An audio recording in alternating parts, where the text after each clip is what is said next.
We are up to mitzvah number 131. Again, we are still in Leviticus, but we have reached a milestone in Leviticus in that we have finished the mitzvos that are featured in the first parsha of Leviticus, Parshas Vayikra, and now we're on to the mitzvos that are featured in the second parsha in the book of Leviticus, Parshas Tzav. And this is a very interesting mitzvah, the clearing away of the ashes atop the altar. In the temple, in the tabernacle, there was an altar. Upon the altar, you would process sacrifices.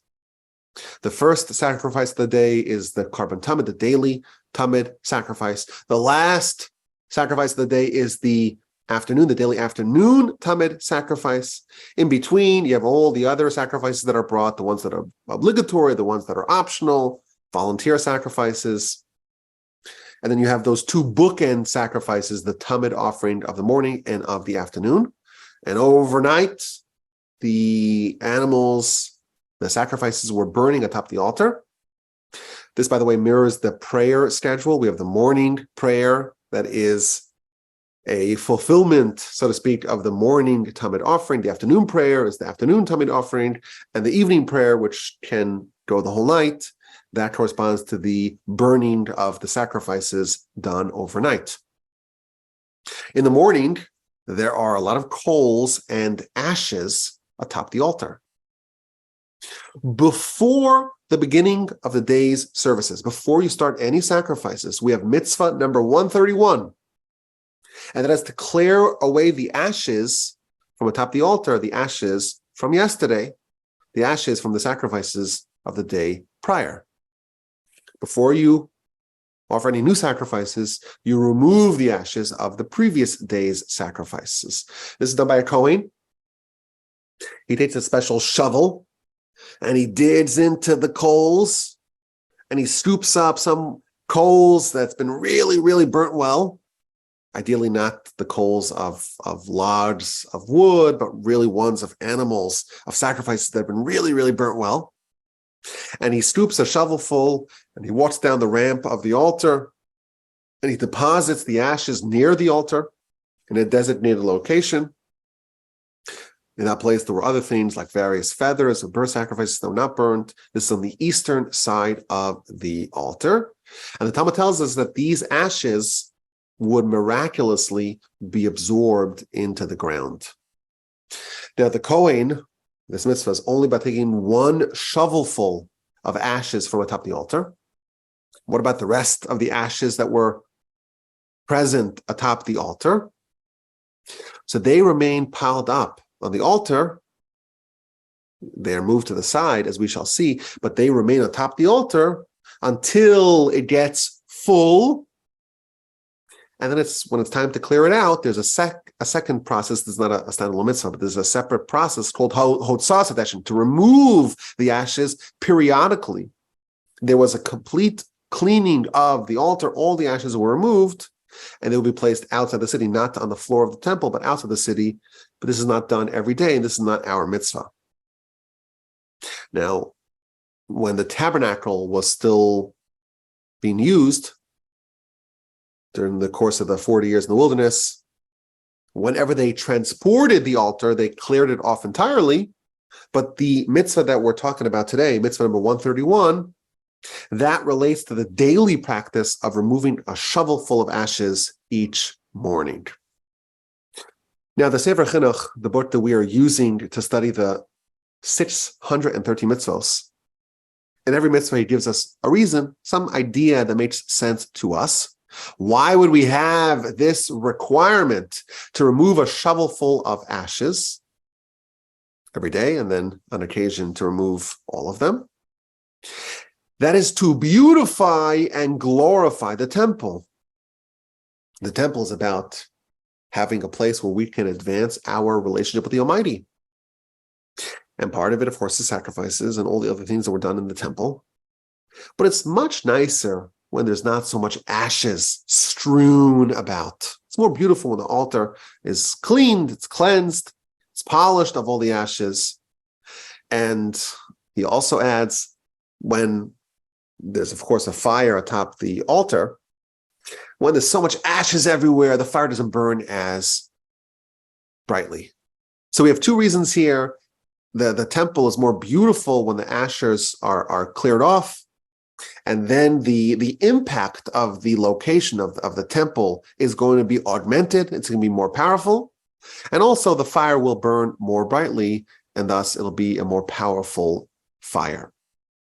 Now, as he always does, the Sefer Chinuch offers us a sampling of mitzvahs. Again, every mitzvah follows the same pattern, gives us the basic idea of the mitzvah and the reason, or a reason that can be palatable for us, and some sampling of laws. He tells us this is a priestly service, meaning it cannot be done by an ordinary Israelite. It must be done by a priest. And the priest must be properly attired, bedecked in the special garments of the priest. He wore the specially priestly garb. However, it's not the same priestly garb as he offered for service. Think about it. You're going up to the top of the altar, and you're getting a bunch of ashes, and you're shaking all the ashes about. You can imagine how dirty you would get doing that. So therefore, there is a separate set of garments that every Kohen had. It's the same garments, but they're old. They're maybe like a backup pair. It's like when you get your clothing dirty, you say, okay, when I paint the house, I'll wear these pants and this shirt. This is like my dirty clothing. It's the same clothing, but now it's a little tattered, it's a little ripped. It's the backup pair. The Kohanim, the priests, would have a backup pair of clothing. It's the same clothing. You have to wear the special priestly garb, but it doesn't be like the nicest one, because you're after all going to get very dirty, and you're going to be all full of ashes, and so you wear a separate designated garment to not get your other set of garments all dirty and soiled. It is not appropriate for someone to do the work in the temple when they have soiled and dirty garments. And the example that he gives is that it's not appropriate to serve a master with soiled garments.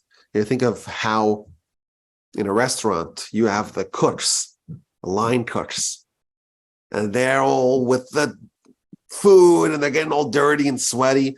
And then the waiters are all dressed, to the nines. They have their bow ties, everything looks perfect. Because if you're going to present the food, you want to make sure that you're dressed properly. Similarly, if you're going to do the work, the service in the temple, you have to be dressed perfectly. When you're clearing out the garbage, so to speak, you wear your more soiled garments to do that service. Now, when is this done? So the Sefer Chinuch tells us that it depends. On a typical day, it's done at dawn. On festivals, these are busier temple days, it's done at the beginning of the last third of the night. You divide the night into 3. And the beginning of the last third, so 67% of the way through the night, that's when it's done on festivals. And on Yom Kippur, the busiest day in the temple of the year, especially because there's only one Kohen to do all the work, we get started much earlier. It starts at midnight. And then he tells us how it is done. The Kohen that wins the lottery, not the lottery, as we shall see, the Kohen who wins the lottery to be the one to remove the ashes, they first must immerse in a mikvah. And then they get dressed, again in the backup pair of clothing. And they wash their hands and feet from the key or from the laver. And the other Kohanim would warn them not to touch the pan, don't touch the shovel until you wash your hands and your feet. The shovel, by the way, is made of silver. And the Sefer Chinuch gives us the exact location of the shovel where it's typically placed. It's on the west side of the altar, between the altar and the ramp. He takes the shovel and he ascends the altar. And he arrives, and there's, the smoldering heap. There's still a fire. There has to always be a fire atop the altar. But yesterday's sacrifices are now coals. But he maneuvers the coals, moves them to and fro this way and that way until he scoops up some coals that are really, really well done. And he takes in the shovel and he descends the altar down the ramp. And instead of turning south to the west side of the altar, he turns north to the east side of the altar. Let me clarify that. I think I misspoke here. And instead of making a right turn to go to the west side of the altar, when he walks south down the ramp, instead of making a right turn, he makes a left turn and goes on the east side of the altar north, walks about 10 cubits to the designated spot where the ashes are placed, places the ashes and the coals on the floor. And again, this is where the other items were placed, the feathers of the birds and the leftovers, the ashes of the inner altar and the ashes of the menorah. And this is the daily mitzvah of the Trumas Hadeshin, of the removal of the ashes. And afterwards, the Kohanim all of them will go up on top of the altar. Of course, they have to wash their hands and feet first, and they would take shovels and forks, and they would pile up the rest of the ashes, not that one scoop full. The rest of the ashes, they would put in a designated spot atop the altar, and then when that gets filled up, they would load it up into a large copper vessel, load all those piles, those mounds of ashes into a large copper vessel, and it will be transported outside the camp, outside the city. This is a very interesting mitzvah. The first activity done in the temple every day, the removal of the ashes. And again, there are two types of removal. The mitzvah is one Kohen who wins the lottery with the shovel and following that specific designated process. And then when it really, really loads up, when the ashes really are overflowing, it would all be removed, but that's not the daily mitzvah 131. Now, this is a really interesting part of the daily tabernacle and temple protocol. And the Talmud tells us that there's a reason why they had to do a lottery.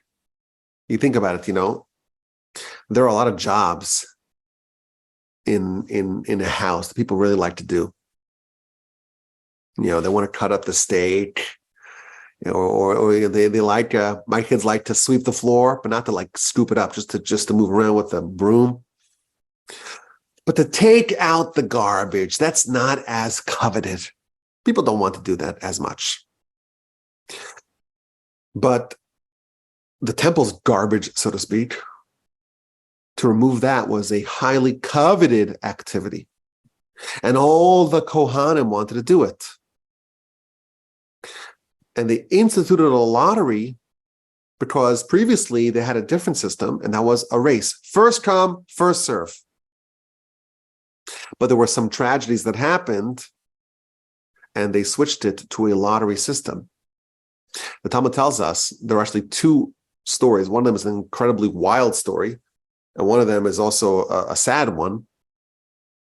There were two Kohanim who were running up. It used to be that whoever got up first, they would do it. So the Talmud tells us that there were two Kohanim, and they're both running up the ramp. And they were it was neck and neck. And one of them pulled out a knife and stabbed the other one in his heart. He was so committed to get it first, he murdered the other guy. And the Talmud tells us that it really was a crazy story, because you cannot have a dead body in the temple. And the father of the murdered person was also present. And he says his own child was dying, and he's thinking, well, that the child's not dead yet, and therefore the knife is not impure yet, and therefore we could pull the knife out and there wouldn't be impurity conferred to the knife. Which is Talmud said, this is a crazy, crazy story. Like, you think about how crazy. At first the guy stabs him, and the father's worried about the purity of the knife. And the commentaries there tell us that this is right before the destruction of the temple, or it was at some point before the destruction of the temple, where the sanctity of life was diminished in the eyes of the people. And the father of the person who's being killed is more concerned about the purity of the knife than the death of his son. But this did not change the policy.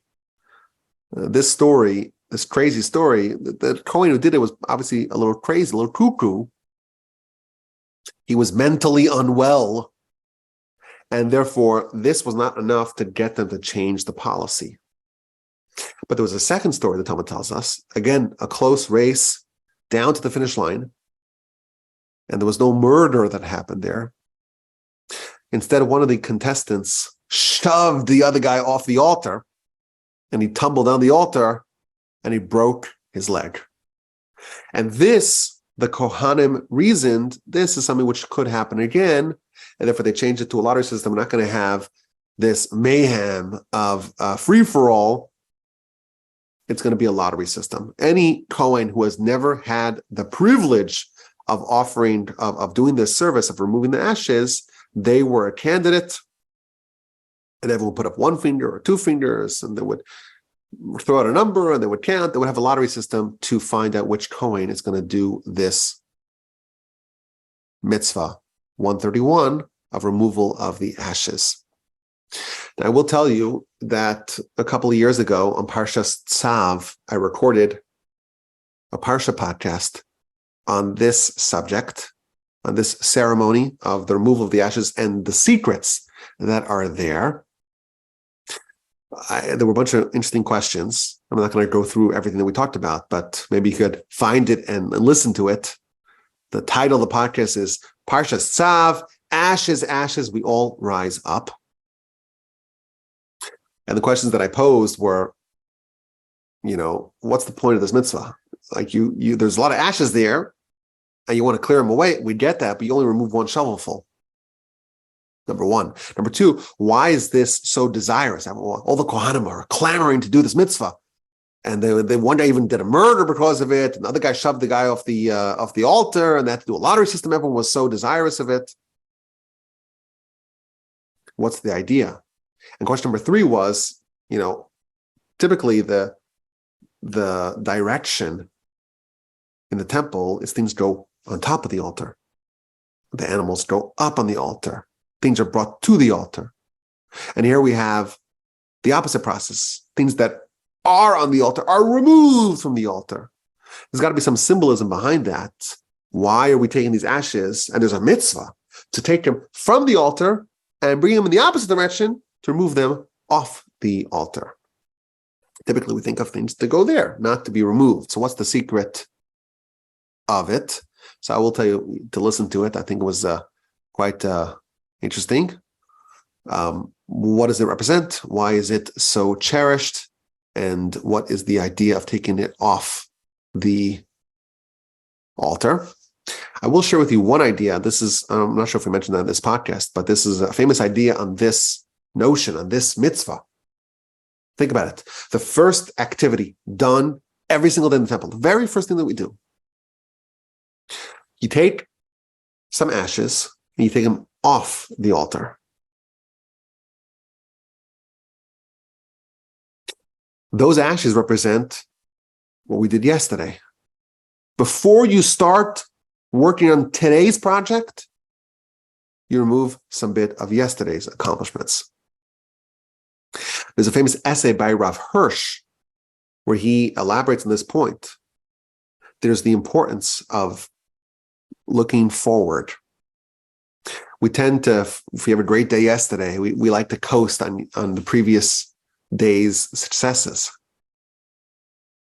And you can become very complacent. You could kind of reach a plateau and say, well, I did some great stuff yesterday. Today I could take a day off.